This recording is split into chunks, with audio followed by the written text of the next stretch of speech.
ನಮಸ್ಕಾರ, BN ಟಿವಿಗೆ ಸ್ವಾಗತ. ವೀಕ್ಷಕರೇ, ಬೆಳಗಾವಿ ಡಿಸಿಸಿ ಬ್ಯಾಂಕ್ ಅಧ್ಯಕ್ಷ ಸ್ಥಾನಕ್ಕೆ ಈ ಬಾರಿ ಹೊಸಬರಿಗೆ ಅವಕಾಶವನ್ನ ನೀಡಲಾಗಿದೆ. ಸಚಿವ ಸತೀಶ್ ಜಾರಕಿಹೊಳಿ ಸೂಚಿಸಿದ ಕಾಂಗ್ರೆಸ್ ಬೆಂಬಲಿತ ನಿರ್ದೇಶಕ ಅಪ್ಪಾಸಾಹೇಬ್ ಕುಲಗೋಡಿ ಅವರೇ ಬೆಳಗಾವಿ ಡಿಸಿಸಿ ಬ್ಯಾಂಕ್ ನೂತನ ಅಧ್ಯಕ್ಷರಾಗಿ ಆಯ್ಕೆಯಾಗಿದ್ದಾರೆ. ಮೊದಲಿಗೆ ರಮೇಶ್ ಜಾರಕಿಹೊಳಿ, ಬಾಲಚಂದ್ರ ಜಾರಕಿಹೊಳಿ ಹಾಗೂ ಸತೀಶ್ ಜಾರಕಿಹೊಳಿ ತಲಾ ಒಬ್ಬೊಬ್ಬರನ್ನ ಸೂಚಿಸಿದ್ರು. ಆದರೆ ಅಂತಿಮವಾಗಿ ಸಭೆಯಲ್ಲಿ ಚರ್ಚೆಯನ್ನ ಮಾಡಿ ಸತೀಶ್ ಜಾರಕಿಹೊಳಿ ಸೂಚಿಸಿದ ಅಪ್ಪಾಸಾಹೇಬ್ ಕುಲಗೋಡಿ ಅವರನ್ನೇ ಅವಿರೋಧವಾಗಿ ಅಧ್ಯಕ್ಷರನ್ನಾಗಿ ಆಯ್ಕೆ ಮಾಡಲಾಗಿದೆ.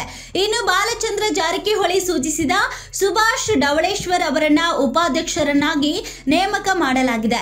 ನೂತನ ಅಧ್ಯಕ್ಷರ ಆಯ್ಕೆಯ ಬಳಿಕ ಮಾಧ್ಯಮಗಳ ಜೊತೆಗೆ ಮಾತನಾಡಿದ ಸತೀಶ್ ಜಾರಕಿಹೊಳಿ, ಅಣ್ಣಾ ಸಾಹೇಬ್ ಜೊಲ್ಲೆ, ಮಹಾಂತೇಶ್ ದೊಡ್ಡಗೌಡರ್, ಸುಭಾಷ್ ಢವಳೇಶ್ವರ್, ಅರವಿಂದ್ ಪಾಟೀಲ್ ಅವರ ಹೆಸರು ಅಧ್ಯಕ್ಷ ಸ್ಥಾನಕ್ಕೆ ಕೇಳಿ ಬಂದಿದ್ದವು. ಆದರೆ ಅಂತಿಮವಾಗಿ ಜಿಲ್ಲಾ ನಾಯಕರು, ನಿರ್ದೇಶಕರು, ಶಾಸಕರು, ಮಾಜಿ ಶಾಸಕರ ಜೊತೆ ಚರ್ಚೆ ಮಾಡಿ ಒಮ್ಮತದ ನಿರ್ಧಾರಕ್ಕೆ ಬಂದಿದ್ದೇವೆ. ರಾಯಬಾಗ ಕ್ಷೇತ್ರದ ನಿರ್ದೇಶಕ ಅಪ್ಪಾಸಾಹೇಬ್ ಕುಲಗೋಡಿ ಅವರನ್ನ ನೂತನ ಅಧ್ಯಕ್ಷರಾಗಿ ಆಯ್ಕೆ ಮಾಡಿದ್ದೇವೆ. ಅದೇ ರೀತಿ ಉಪಾಧ್ಯಕ್ಷರಾಗಿ ಸುಭಾಷ್ ಢವಳೇಶ್ವರ್ ಮುಂದುವರಿಯಲಿದ್ದಾರೆ ಎಂದು ಹೇಳಿಕೆಯನ್ನ ನೀಡಿದ್ದಾರೆ. ತಮ್ಮ ನೇತೃತ್ವದಲ್ಲಿ ನಡೆದಂತಹ ಸಭೆಗೆ ರಮೇಶ್ ಕತ್ತಿ ಗೈರಾಗಿದ್ದಕ್ಕೆ ಅದಕ್ಕೆ ಪ್ರತಿಕ್ರಿಯೆಯನ್ನ ನೀಡಿದಂತಹ ಸತೀಶ್ ಜಾರಕಿಹೊಳಿ, ರಮೇಶ್ ಕತ್ತಿ ಕೂಡ ನೇರವಾಗಿ ಬ್ಯಾಂಕ್ ಸಭೆಗೆ ಬರಲಿದ್ದಾರೆ. ಈ ಆಯ್ಕೆಯ ಹಿಂದೆ ಯಾವುದೇ ತಂತ್ರಗಾರಿಕೆ ಇಲ್ಲ, ಶಾಂತಿಯಿಂದ ಚುನಾವಣೆ ನಡೆಯಬೇಕು ಎನ್ನುವುದಷ್ಟೇ ನಮ್ಮ ಉದ್ದೇಶವಾಗಿತ್ತು ಎಂದಿದ್ದಾರೆ.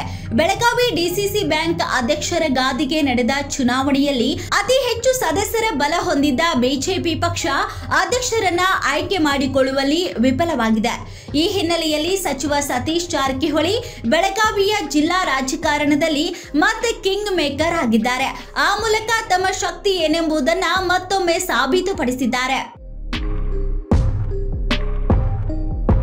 ರಾಜ್ಯ ರಾಜಕಾರಣದಲ್ಲಿ ತನ್ನದೇ ಆದಂತಹ ಛಾಪನ್ನ ಮೂಡಿಸಿರುವ ಬೆಳಗಾವಿ ಸಾಹುಕಾರ ಸತೀಶ್ ಜಾರಕಿಹೊಳಿ ಸದ್ಯ ಬೆಳಗಾವಿ ರಾಜಕಾರಣದ ಮೇಲೂ ಬಿಗಿ ಹಿಡಿತವನ್ನ ಹೊಂದಿದ್ದಾರೆ. ಅದಕ್ಕೆ ಸಾಕ್ಷಿ ಎಂಬಂತೆ ಡಿಸಿಸಿ ಬ್ಯಾಂಕ್ ಅಧ್ಯಕ್ಷರ ಆಯ್ಕೆಯ ಚುನಾವಣೆಯಲ್ಲಿ ಬಿಜೆಪಿಯಲ್ಲಿ ಅತಿ ಹೆಚ್ಚು ನಿರ್ದೇಶಕರ ಬಲ ಇದ್ದರೂ ಕೂಡ ತಮ್ಮ ಬೆಂಬಲಿಗನನ್ನ ಅಧ್ಯಕ್ಷನನ್ನಾಗಿ ನೇಮಿಸುವಲ್ಲಿ ಸಚಿವ ಸತೀಶ್ ಜಾರಕಿಹೊಳಿ ಯಶಸ್ವಿಯಾಗಿದ್ದಾರೆ. ಈ ಮೂಲಕ ಬೆಳಗಾವಿ ರಾಜಕಾರಣದಲ್ಲಿ ತಾವೇ ಕಿಂಗ್ ಮೇಕರ್ ಎನ್ನುವುದನ್ನ ಮತ್ತೊಮ್ಮೆ ಸಾಬೀತುಪಡಿಸಿದ್ದಾರೆ. ಮೂವರು ಜಾರಕಿಹೊಳಿ ಸಹೋದರರು ಮೂರು ಆಪ್ತರ ಹೆಸರನ್ನ ಸೂಚಿಸಿದ್ರು. ಅಣ್ಣಾ ಸಾಹೇಬ್ ಜೊಲ್ಲೆ ಪರ ರಮೇಶ್ ಜಾರಕಿಹೊಳಿ, ಸುಭಾಷ್ ಢವಳೇಶ್ವರ್ ಪರ ಬಾಲಚಂದ್ರ ಜಾರಕಿಹೊಳಿ ಹಾಗೂ ಅಪ್ಪಾಸಾಹೇಬ್ ಕುಲಗೋಡಿ ಪರ ಸತೀಶ್ ಜಾರಕಿಹೊಳಿ ಬ್ಯಾಟ್ ಅನ್ನ ಬೀಸಿದ್ರು. ಸಭೆಯಲ್ಲಿ ಈ ಮೂವರ ಹೆಸರು ಕೂಡ ಚರ್ಚೆ ಮಾಡಿ ಅಂತಿಮವಾಗಿ ಕುಲಗೋಡಿ ಹೆಸರನ್ನ ಅಂತಿಮಗೊಳಿಸಲಾಯಿತು. ಕಾಂಗ್ರೆಸ್ ಸರ್ಕಾರ ಇರುವ ಕಾರಣಕ್ಕೆ ಬ್ಯಾಂಕ್ ಅಭಿವೃದ್ಧಿ ದೃಷ್ಟಿಕೋನದಿಂದ ಕುಲಗೋಡಿ ಆಯ್ಕೆ ಮಾಡಲಾಗಿದೆ. ಜಿಲ್ಲಾ ಉಸ್ತುವಾರಿ ಸಚಿವರ ಆಯ್ಕೆಗೆ ನಿರ್ದೇಶಕರು ಮತ್ತು ರಮೇಶ್ ಜಾರಕಿಹೊಳಿ, ಬಾಲಚಂದ್ರ ಜಾರಕಿಹೊಳಿ ಕೂಡ ಸಹಮತವನ್ನ ಸೂಚಿಸಿದ್ದಾರೆ. ಡಿಸಿಸಿ ಬ್ಯಾಂಕಿಗೆ ತೆರಳಿ ನಾಮಪತ್ರವನ್ನ ಸಲ್ಲಿಸಿದ ಅಪ್ಪಾಸಾಹೇಬ್ ಕುಲಗೋಡೆ ಎಲ್ಲ ನಿರ್ದೇಶಕರ ಜೊತೆಗೆ ತೆರಳಿ ನಾಮಪತ್ರವನ್ನ ಸಲ್ಲಿಸಿದ್ರು. ಬೆಳಗಾವಿ ಡಿಸಿಸಿ ಬ್ಯಾಂಕ್ ಅಧ್ಯಕ್ಷ ಸ್ಥಾನಕ್ಕೆ ಈ ಬಾರಿ ಹೊಸಬರಿಗೆ ಅವಕಾಶವನ್ನ ನೀಡಲಾಗಿದೆ.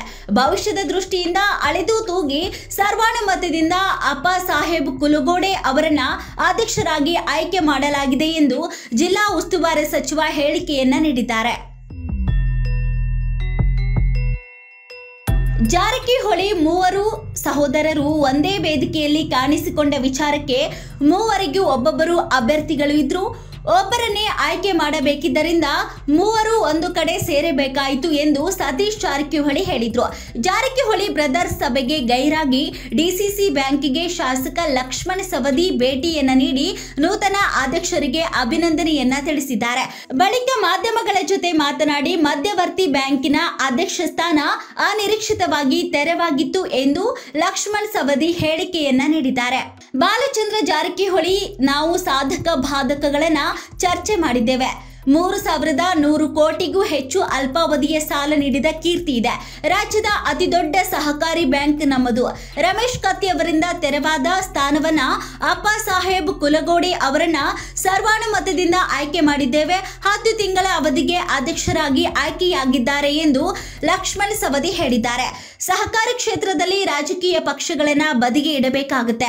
ಬ್ಯಾಂಕ್ನ ಹಿತ, ಜಿಲ್ಲೆಯ ರೈತರ ಹಿತಕ್ಕೋಸ್ಕರ ರಾಜಿ ಸೂತ್ರಗಳನ್ನ ಅನುಸರಿಸಬೇಕಾಗುತ್ತದೆ. ಬ್ಯಾಂಕ್ ವಿಚಾರದಲ್ಲಿ ಪಕ್ಷದ ಆಧಾರದ ಮೇಲೆ ಚುನಾವಣೆಯನ್ನ ಮಾಡಿಲ್ಲ. ಅಧ್ಯಕ್ಷರ ಆಯ್ಕೆಯ ವಿಚಾರದಲ್ಲಿ ಜಾರಕಿಹೊಳಿ ಬ್ರದರ್ಸ್ ಮೇಲುಗೈ ಸಾಧಿಸಿದ್ರಾ ಎಂಬ ಪ್ರಶ್ನೆಗೆ ಉತ್ತರವನ್ನ ನೀಡಿ, ಮೇಲುಗೈ ಕೆಳಗೈ ಅಂತ ಏನಿಲ್ಲ, ಎಲ್ಲರ ಜೊತೆಗೆ ಚರ್ಚೆಯನ್ನ ಮಾಡಿ ಆಯ್ಕೆ ಮಾಡಿದ್ದೇವೆ. ಇಲ್ಲೇನು ಚುನಾವಣೆ ಆಗಿದೆಯಾ? ಚುನಾವಣೆ ಆಗಿಲ್ಲ, ಅವಿರೋಧ ಆಗಿದೆ ಅಂದ್ರೆ ಮೇಲುಗೈ ಕೆಳಗೈ ಹೇಗಾಗುತ್ತದೆ ಎಂದು ಲಕ್ಷ್ಮಣ್ ಸವದಿ ಕಿಡಿಕಾರಿದ್ದಾರೆ. ಇದಕ್ಕೆಲ್ಲ ರೆಕ್ಕೆ ಪುಕ್ಕ ಕಟ್ಟಿ ಕಾಗೆ ಹಾರಿಸಲು ಹೋಗಬೇಡಿ ಎಂದು ಹೇಳಿಕೆಯನ್ನ ನೀಡಿದ್ದಾರೆ. ಮತ್ತಷ್ಟು ಸುದ್ದಿಗಳಿಗಾಗಿ ನೋಡ್ತಾ ಇರಿ BN TV. ಲೈಕ್ ಮಾಡಿ, ಶೇರ್ ಮಾಡಿ, ಸಬ್ಸ್ಕ್ರೈಬ್ ಮಾಡಿ. ಇದು ನಿಮ್ಮ ಧ್ವನಿ.